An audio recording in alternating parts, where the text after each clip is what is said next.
Welcome to Mega Man 8 Part 10. Now it's time to take on the last of the Robot Masters because we got Swordman's weakness, the water balloon. Normally you would take on Swordman first because, to be honest with you, it doesn't matter who you take on first of the second half of the 4, or should I say the second half of the 8 Robot Masters. Whatever weapon you got from the first half of the 8 Robot Masters, they have like a 3 damage weakness to, except for Ice Wave and Thunderclaw for some reason. So on that note, it's time to start off with Swordman, and there's a reason why you should start off with this guy first. Ready. His stage. It's actually one of the longest of the bunch, if not the longest. Whereas Searchman was actually the shortest stage of the bunch. So on that note, we have like a trial of some sorts in order for us to proceed through the second half of the stage. And this trial consists of the first 4 weapons you got from the first half of the Robot Masters. Starting with, of course, the Thunderclaw, which normally you would go either whichever one you pick first, or normally you'd save this one for last. But the Thunderclaw would definitely be easier for you to flip the switch and move on your merry way because of its reach. And God forbid, make sure you practice your trapeze and practice it well, because if you don't, Wily Tower 1 is going to kick your ass. And I am telling you this because that is exactly what the second half of Wily Tower 1 has. Oh god, I missed the trapeze. Things like that's gonna happen because there's certain trapeze that you have to latch onto in order for to complete the stage. So yeah, Wily Stage 1 is gonna suck. So on that note, let's try this again, only this time not being hit by the insta-kill spike log. Oh, by the way, this stage should look familiar to you all because I played Mega Man Base before playing this game. This stage actually is the precursor to Ground Man, who, by the way, has, well, those logs chasing after you. The difference is, you had totem poles, and if you destroyed, it would make them lower or raid. Actually lower, slower, faster, or not even lower at all. Oh god, thank god for invincibility frames. Jump, you fool! And now, flip the switch. Whew, that was close. Yeah, let's just get out of here. Wait, nope. Do not forget to press the switch if you step into the orb. Otherwise, that totem will not lift up, and you have to go back through all that all over again. Okay, the second half, the Tornado Hold. Here's the deal with this stage. You are supposed to use the Tornado Hold to push some of these spinning platforms onto that gear over there. And you're gonna have to do this 3 times. I mean, you're gonna do that. Okay, here you can just automatically just use the Mega Buster to shoot it. But I'm using the Tornado Hold to try to make myself some room here and get rid of all these enemies that are constantly popping up. Alright. We just need to shoot this thing. And shoot it again. And not get killed. Alright, open fire, you fool. Aw, damn. And I ended up getting killed. Alright, let's try this again. Sadly, this is my last life. Oh god, I don't want to get a game over. I really don't. That would suck if I did. So on that note, I was trying to get a 1-up. I really was. But the only immediate danger in this stage is the fact that after the second switch that you had to connect, there is a spike trap, and that's it. I mean, there's nothing Kaizo like what you see in Mega Man Maker, but still. I mean, at least it's much more forgiving. Alright, now for the last one. You're gonna have to shoot that last platform, or should I say, that last cog over to where the switch is, and you're gonna have to fire a tornado hold. and I am definitely scared, which is why I'm trying to shoot tornado holes so it can land in the spikes so I can float over the spikes. 9 times out of 10, when I make a leap of faith, it, most of the time, always ends with me landing in some hazard. So after I push the switch, we're done with that one. And now 2 of them down, 1 more to go. By the way, if I die, all of those get reset, because we're not at the halfway point. So yeah, bear that in mind if you die. Okay. Now we've come to this section here, where you need to use the flash bomb to uncover exactly what tile you have to push. And it's randomized depending on whether you die or as many times you visit. So basically here we had red, green, and yellow. Which, for the most part, I just died again. Oh, god damn it. Why did I die? Let's try it again. I was going to say red, green, and yellow was the most part the easiest one. All I had to do is just walk on all 3 and just go my merry way. Sometimes it randomizes. This time it's green, this time it's red, and the last time it's going to be yellow. So all I need to do is just literally make the damn jump. We are good progress. We are so making good progress here. Alright. I practically also cut because I also died a couple of times at the Thunderclaw stage where I accidentally fell onto the spikes.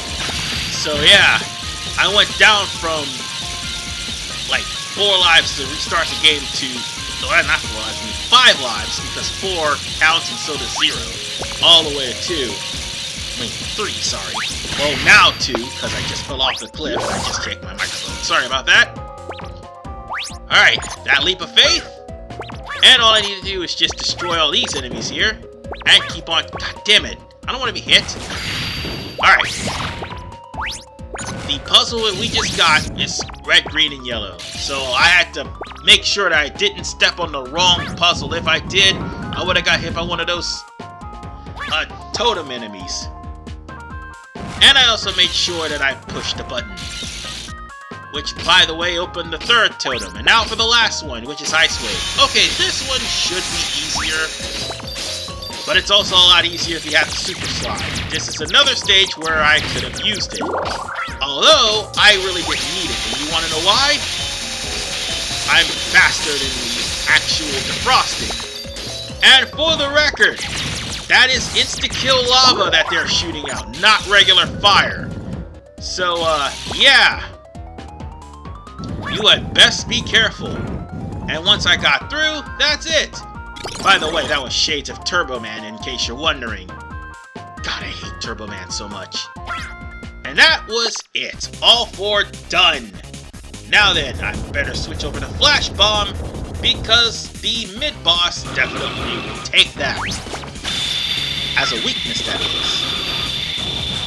Oh, and get used to seeing the hammer that happens to show up right when the mid-boss is alive, because guess what? The hammer basically is going to be for the rest of the stage. Just a word of warning. Now, for this mid-boss, just shoot him in the crystal. That's it. A few shots with the flash bomb, and it'll completely and totally decimate him. Just watch out for the fireballs. Just letting you know, folks. And damn, that was quick. I completely decimated him. And we also got the last and probably most useless one of them all, the Rush Bomber. Oh, no. The Rush Surprise is actually 50-50, so it's kind of useless too. But this one is actually pretty useless too. Here, let me show you. Rush Bomber, all it does is just go across the screen and drop bombs. It doesn't even hurt the enemy. Well, depending on who it is. If it's the boss, the it won't do too much. And I cut because I basically restarted and... Not restarted, more along the lines of I fell in the lava accidentally twice. Or should I say 5 times. And that's because of the fact that the baton bones kept knocking me in the damn lava. That's why I, like, skipped that part, because that's the same thing that was happening like 4 or 5 times. Yeah, like those things. Now, the difference between these baton bones and the ones that was constantly, turning into spears and trying to attack me, as you can see here. Excuse me. That is exactly why I had to cut, because that kept happening. And, yeah, is it because I suck? No, I just made way too many mistakes on this stage. But, to be fair, at least I've learned my lesson and just use Astro Crush to solve all my problems. Yes, Green Nuke solves everything. And I better heal. You are not attacking me from behind. And let's get rid of the rest of those imbeciles, at least.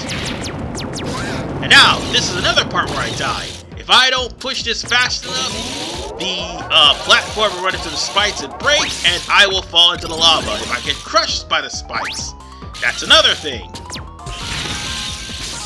So let's be honest, folks. Getting crushed by spikes or getting burnt by lava sucks.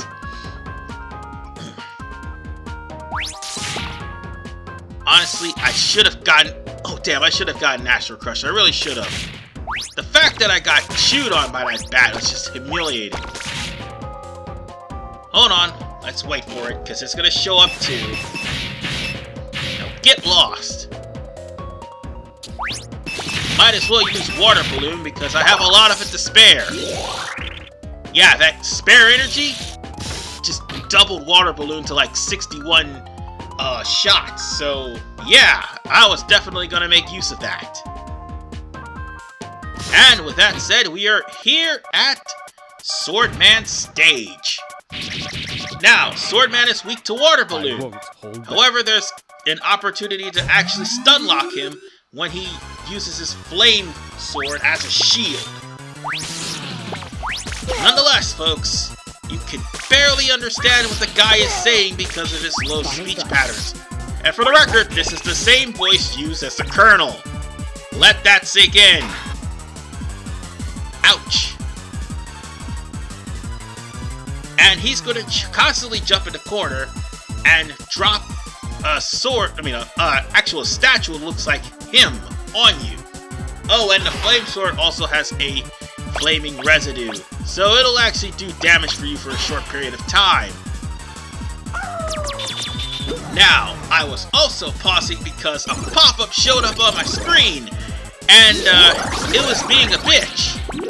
So I got it off and accidentally pushed the start button, or should I say the Z button, but at least at the same time, I went there and got myself some more health by using Rush Aid.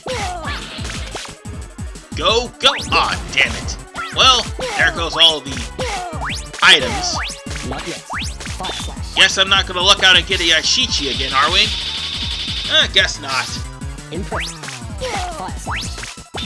Let's just keep firing Water Balloon until that happens. Now, he should be stuck in that pose if when he's trying to fire, use his flame shield, and you hit him in the face with a water balloon, he'll be standing there paralyzed. So you could probably stun lock him. But we don't need to worry about that. He's done. And with Swordman defeated, that means all of the Robot Masters are done.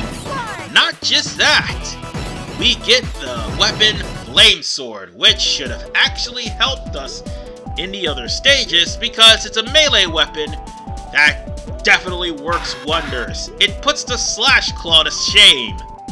Oh, and by the way, it also burns those sword barrels that you see in Clownman stage. So with that said, folks, I think we're done here. And unfortunately for us, the trouble is about to begin. Next week starts the Wily stages. It's Wily Stage 1 in Part 11. This is RFMan 985. Peace out.